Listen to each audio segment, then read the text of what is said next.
be the spokesperson for India, that is Bharat.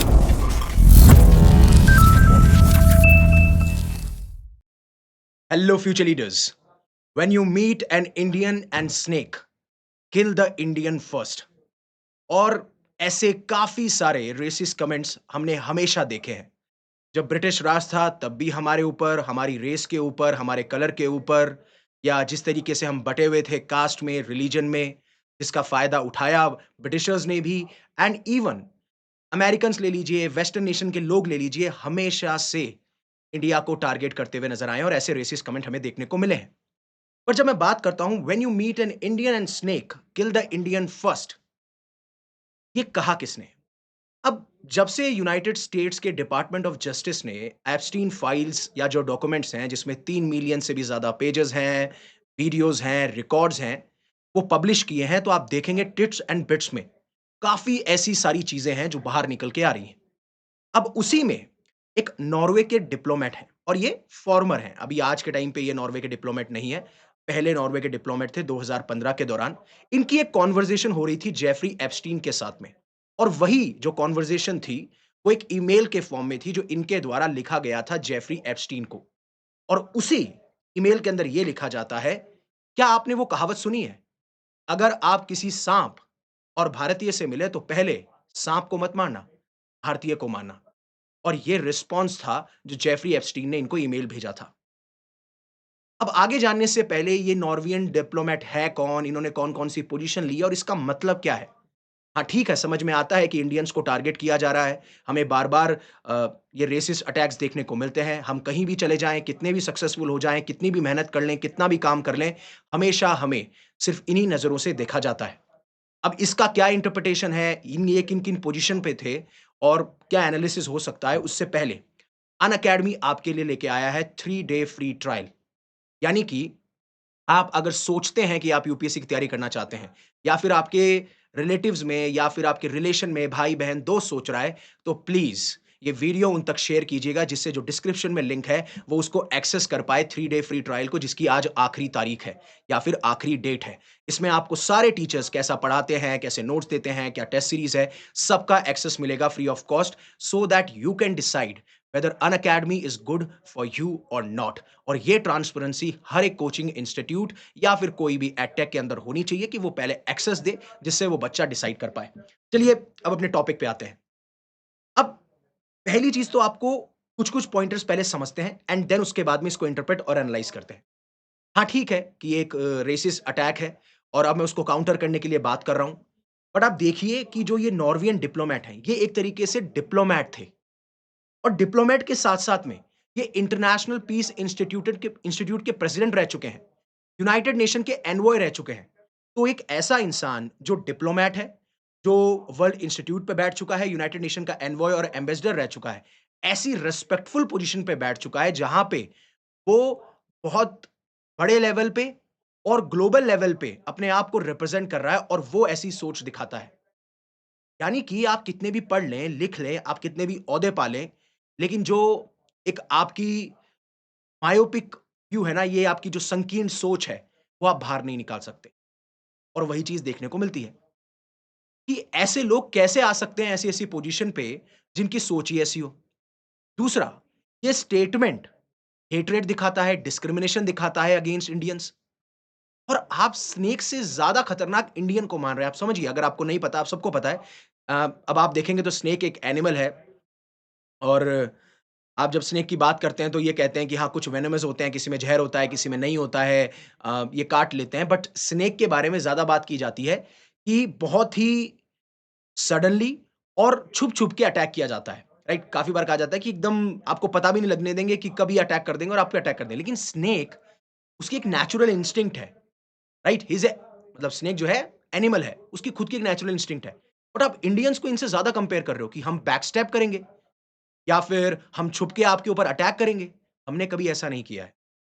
आप किसी भी इकोनॉमी में जाके देख लीजिएगा, जितने भी भारतीय हैं वो पढ़ते हैं, लिखते हैं, मेहनत करते हैं। हाँ, एनवायरनमेंट का सपोर्ट उन्हें मिलता है वहाँ पे और उसके साथ में वो अपना नाम दर्ज कराते हैं इतिहास के अंदर। ठीक है?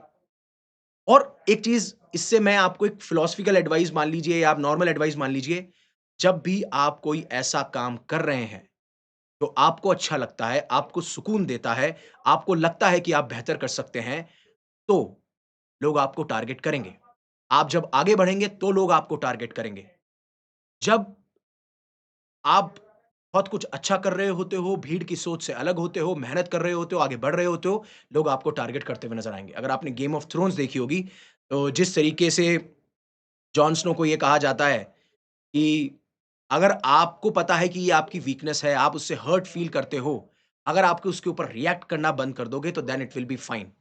बट बात यहाँ पे इंडिया की है। और फिर सोशल मीडिया पे बहुत ज़्यादा आउटरीच हमें देखने को मिलता है।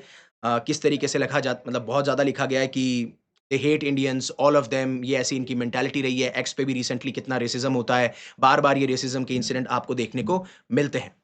बट वहीं पे जब एप्स्टीन फाइल्स में हम बात करते हैं कि क्या हुआ कि प्राइम मिनिस्टर नरेंद्र मोदी का नाम आया है। हाँ, इंडियन पीएम का मेंशन किया गया है, लेकिन उसमें जो भी बाकी सारे मैसेजेस हैं, उसको एमईए के स्पोक्सपर्सन रणदीप जायसवाल साफ-साफ डिसमिस कर देते हैं, ट्रैशी रेम्युनेशंस कहते हैं और ये कहते हैं कि ये एक दोषी पाया हुआ क्रिमिनल था। तो हम उसके ऊपर विश्वास नहीं करते और उसको डिसमिस कर दिया जाता है।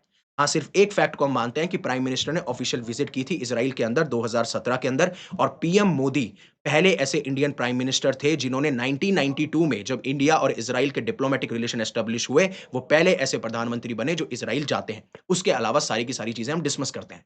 बट बात यहाँ तक भी नहीं रुकी है। बात आप ये देखिए एक नाम है न नेलिन हेली। अब कैसे प्रोनाउंस करते हैं, नेलिन हिली प्रोनाउंस करते हैं। इन्होंने तो साफ-साफ ये कह दिया है कि इंडियन गवर्नमेंट इज़ चीप और वो यूएस के अच्छे एलाय कभी नहीं रहे हैं। अब आप देखिएगा कैसे इनके स्टेटमेंट में भी हिपोक्रेसी और कैसे दोबारा से इन्होंने टारगेट किया। अब ये जो आप देख रहे हैं स्क्रीन के ऊपर, ये है नलिन हेली और ये किसके बेटे हैं? ये बेटे हैं निकी हेली के, जो कि इंडियन ओरिजिन की डिप्लोमैट है और इस टाइम पे रिपब्लिकन लीडर है। उनके बच्चे जो कि इनके खुद के मम्मी-पापा मतलब जो इनकी मम्मी हैं या इनके जो नाना जी हैं, वो इंडियन ओरिजिन के हैं और ये कहते हैं कि इंडियन गवर्नमेंट चीप है। लेकिन अब इसकी शुरुआत कैसे हुई? तो 2023 का एक बहुत ही वीडियो था उस टाइम पे जो विवेक रामास्वामी है, उस टाइम पे ये कह रहे थे कि यूएस की पॉलिसीज़ थोड़ी डिफरेंट होनी चाहिए। चाइना को ज़्यादा प्रायोरिटी ना देके इंडिया को प्रायोरिटी दी जानी चाहिए। अब ये फरवरी 2026 में यही 2023 का एक वीडियो जो है, वो दोबारा से वायरल होता है, ल काफ़ी लोग उसको शेयर करते हैं। उस टाइम पे ओहायो जो यूएस का एक स्टेट है, वहाँ पे गवर्नर का कैंपेन चल रहा था, तो रामास्वामी की जो ये वीडियो है, उस टाइम सरफेस होती है। और इसी के ऊपर नैनिल हेली साफ-साफ ये कह देते हैं, एक पॉडकास्ट के दौरान कि इंडियन गवर्नमेंट तो बहुत ही ज़्यादा चीप है। अब उनके रीज़न क्या है? कि आप ईरान से चीप ऑयल खरीदते हो, जिस पे हमने सैंक्शन लगा रखे हैं। आप चीप लेबर को एक्सपोर्ट करते हो यूनाइटेड स्टेट्स के अंदर और चीप वेपन्स आप परचेज़ करते हो रशिया से।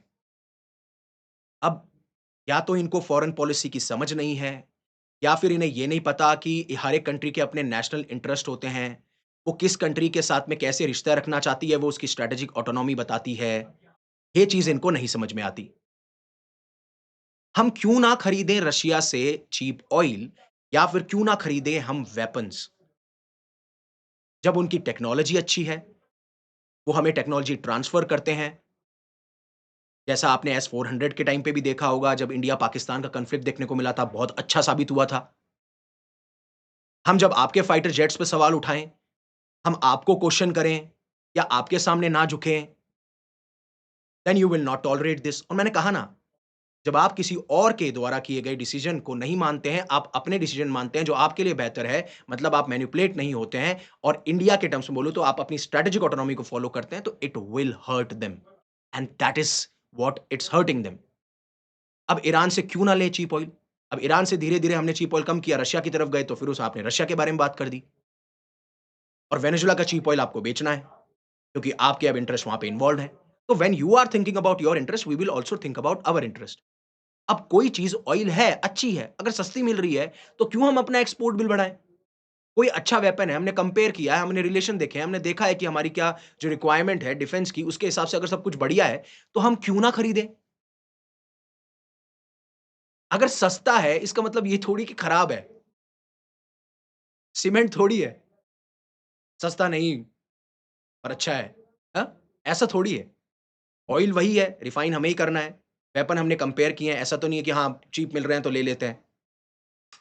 तो वही समय और जो चीप लेबर की आप बात कर रहे हो ना, आपके खुद के प्रेसिडेंट ने ये कहा था कि अभी अमेरिकन्स के पास में वो टैलेंट नहीं है, जो इंडियंस के पास में है। हम मेहनत करते हैं, हम चीज़ों को समझते हैं, हम दिन-रात एक करते हैं और जब हम जाते हैं बाहर, तो अपनी कंट्री को रिप्रेज़ेंट करते हैं। क्योंकि वही देखा जाता है, उसी तरीके से हमें बोला जाता है। बट फिर भी ये कमेंट आते रहेंगे और आने दीजिए, बिल्कुल आने दीजिए। आप आगे बढ़ेंगे, आपको टारगेट किया जाएगा।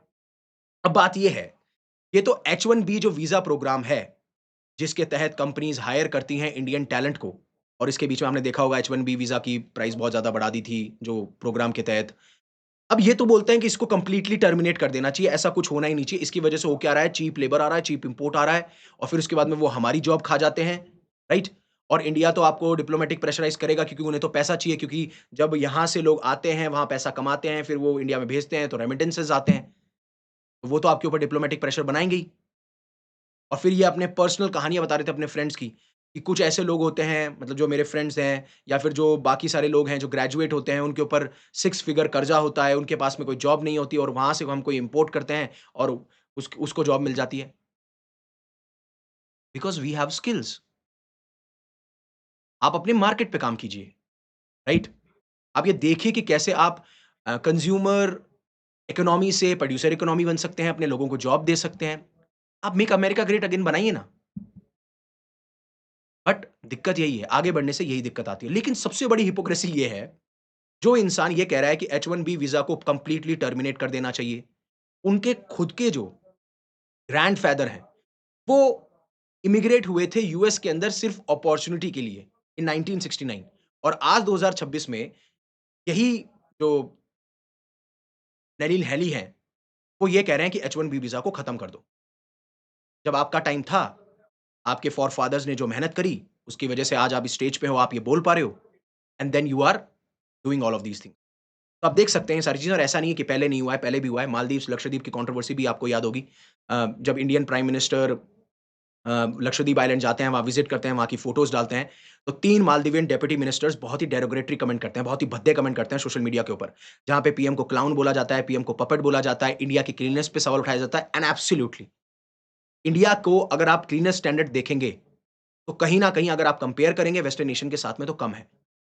बिल्कुल कम है, मैं इस पे ये नहीं कहूँगा कि नहीं-नहीं बहुत साफ-सुथरा रखते हैं, बिकॉज़ सिविक सेंस नहीं है। तो ये रिस्पॉन्सिबिलिटी हमारी भी है, ये रिस्पॉन्सिबिलिटी गवर्नमेंट की भी है। अगर सिर्फ़ आपको ये लगता है और कोई भी गवर्नमेंट हो, इंडियन गवर्नमेंट होनी चाहिए। अगर आपको ये लगता है कि इंडियन गवर्नमेंट ही पूरा उद्धार कर देगी, सब कुछ वही कर देगी, तो वो पॉसिबल नहीं है। आपको भी अपना कंट्रीब्यूशन बढ़ाना पड़ेगा इन व्हाटएवर सेंस जो भी आपकी कैपेसिटी है।